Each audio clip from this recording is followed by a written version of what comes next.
Monopolo magnético y su interacción. Bien, ¿qué nos dice la palabra monopolo magnético?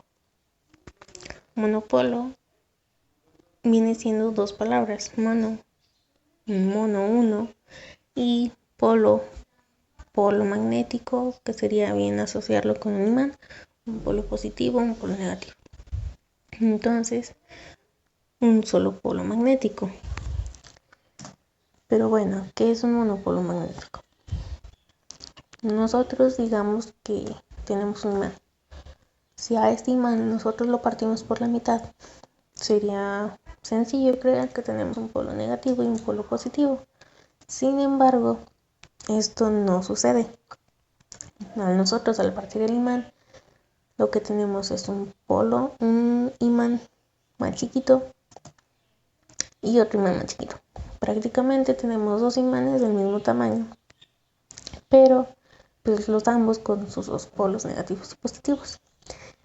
Al igual, si estos dos imanes los partimos otra vez, tenemos imanes más chiquitos. Si estos los volvemos a partir, tenemos imanes todavía más chiquitos, y así nos lo llevamos hasta de plano llegar a un punto en el que no tengamos un imán que romper, o el imán que tengamos sea tan chiquito que no se pudiera romper.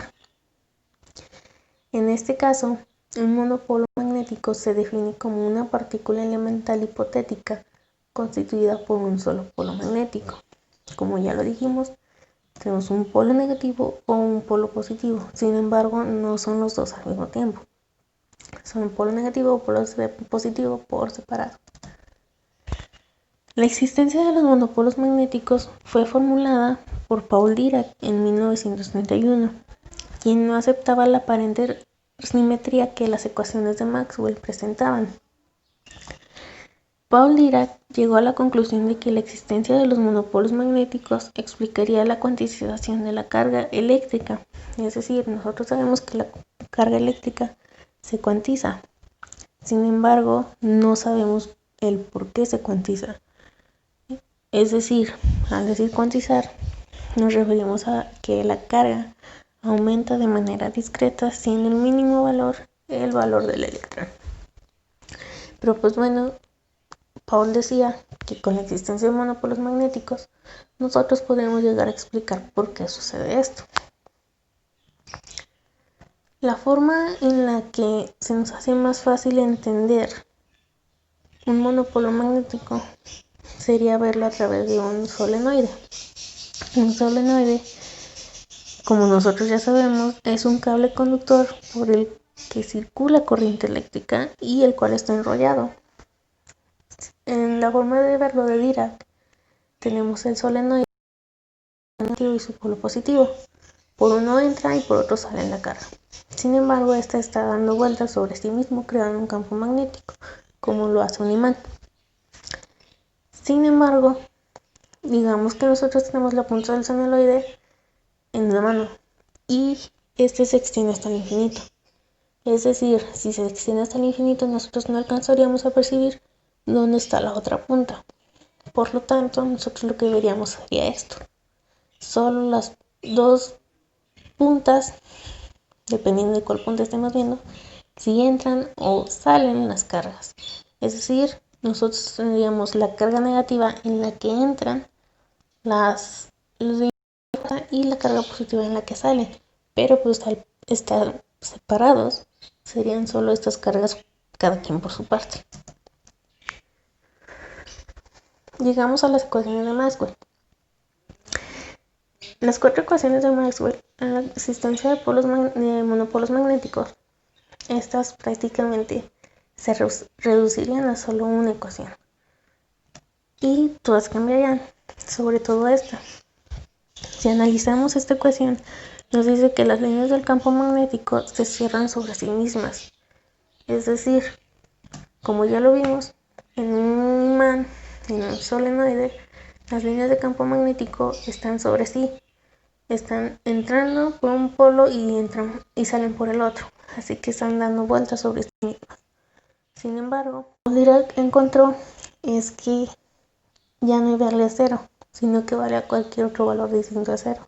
1, 2, etc. Al encontrar esto, las 4 ecuaciones se vuelven una, es decir, las 4 ecuaciones de Maxwell ante la existencia de monopolos magnéticos solo se reducirán a una sola ecuación, la cual explicaría todo el electromagnetismo. Esta ecuación nos dice que la densidad de los monopolos magnéticos es representada por J. Entonces, J nos representaría el número de monopolos magnéticos o la densidad que tenemos de ellos en una cierta superficie o área. Pero bueno, con esto, la pregunta ¿es posible que existan los monopolos magnéticos? Sí pueden existir los monopolos magnéticos, ya sea que nosotros lo creemos o que los encontremos. Al crearlos, necesitaríamos un colisionador de partículas. En el caso del más común, que es el CERN. Y al encontrarlos, pues sería buscar y buscar sobre todos los restos que se tuvieron del Big Bang. La creación de monopolos magnéticos tendría que estar en constante experimentación, puesto que los monopolos magnéticos son muy masivos, es decir, tienen mucha masa y por lo tanto tienen mucha energía. Si nosotros quisiéramos crear un monopolo magnético, tendríamos que ser capaces de crear esa energía. Por esto está el experimento modal del LHC. El LHC produce colisiones a una energía muy grande, por lo que podrían observarse partículas de monopolos si fueran lo suficientemente ligeros. Este experimento está diseñado para buscar efectos que permitan crear un monopolo.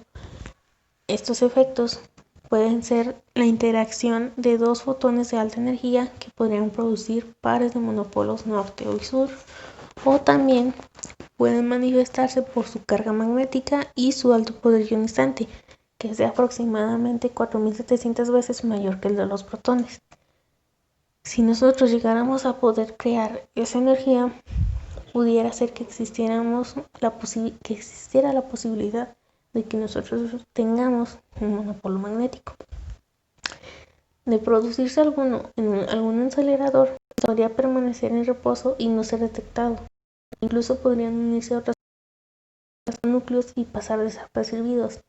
Es por esta razón que los monopolos magnéticos son tan difíciles de encontrar, y por más que se hacen experimentos, hay muy pocas posibilidades de encontrar uno, pues estos monopolos no se detectan o incluso, como bien dice, se unen a otras partículas y pasan desapercibidos.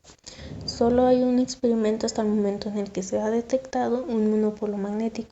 Sin embargo, por la escasez de que pueda existir o se pueda detectar ese monopolo, ya no se ha vuelto a detectar, ya que pues, es muy poco probable que permanezca ahí el monopolo. Al encontrarlos tenemos la teoría del Big Bang. La teoría del Big Bang nos dice que en los primeros momentos del universo se debieron de formar monopolos magnéticos en grandes cantidades, los cuales poco después se aniquilaron y solo algunos pocos que sobrevivieron se esparcieron por el espacio o incluso se unieron a otras formas lunares, rocas lunares, incluso otros planetas. Es por eso que se han buscado incluso en rocas lunares o antiguos minerales fosilizados, ya que se cree que pues estos monopolos se unieron a estos minerales, a estas rocas lunares, y es por eso que se buscan ahí. Incluso hay la teoría de que al crearse la Tierra o el centro de la Tierra, la misma gravedad nos fue atrayendo al centro de la Tierra, así que también hay la posibilidad de que en el centro de la Tierra o cerca del centro de la Tierra existan los monopolos magnéticos. De ser encontrados estos monopolos, se daría un gran impulso a las teorías unificadas que intentan medir las diferentes fuerzas de la naturaleza en un solo cuerpo teórico, como es la teoría de las cuerdas, que también esta teoría prevé la existencia de los monopolos magnéticos. Pero bien, ¿qué cambiaría así con su existencia o qué cambiaría con la existencia de los polos magnéticos? ¿O para qué nos serviría un monopolo magnético? Bien, en primero la manipulación a nivel cuántico de campos magnéticos de gran intensidad, es decir, algún día permitirían el equivalente de un láser de monopolos magnéticos y también podrían manejarse los campos magnéticos de gran intensidad a un nivel que pues ahorita no podemos alcanzar.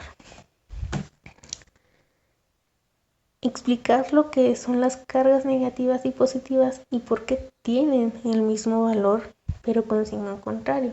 Sería una de las teorías que al tener un monopolo magnético nosotros pudiéramos tener la relación de por qué sucede esto.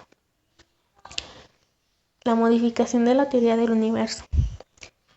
Está pensada sin los monopolos magnéticos la teoría que actual tenemos. Es decir, la existencia o la creación del universo está sin la existencia de monopolos magnéticos. Si nosotros tenemos un monopolo magnético, todo esto cambiaría, puesto que pues, no está un monopolo magnético dentro de la historia del universo. Todo esto se tendría que hacer investigaciones y se cambiaría todo. A su vez, el estudio de la información y computación cuántica, que es el siguiente nivel de la comunicación actual, sería posible. Es decir, nosotros podríamos tener computaciones cuánticas que pudiéramos manejar a nuestro antojo y sin ninguna interrupción o problema, siendo que pues, esta es una tecnología que poco a poco está llegando más a nuestras manos. Y con esta aplicaciones para un futuro. Todavía se desconoce la existencia de muchísimas aplicaciones que se pueden tener con un monopolo magnético, al igual de todo lo que cambiaría con la existencia de uno. Como dato interesante, en septiembre del año 2014 se comenzó a construir el primer laboratorio de materia ultrafría en el Instituto de Física, lo cual es el principio para estudiar los fenómenos que ocurren cuando la materia se encuentra a muy bajas temperaturas, como los electromagnéticos artificiales.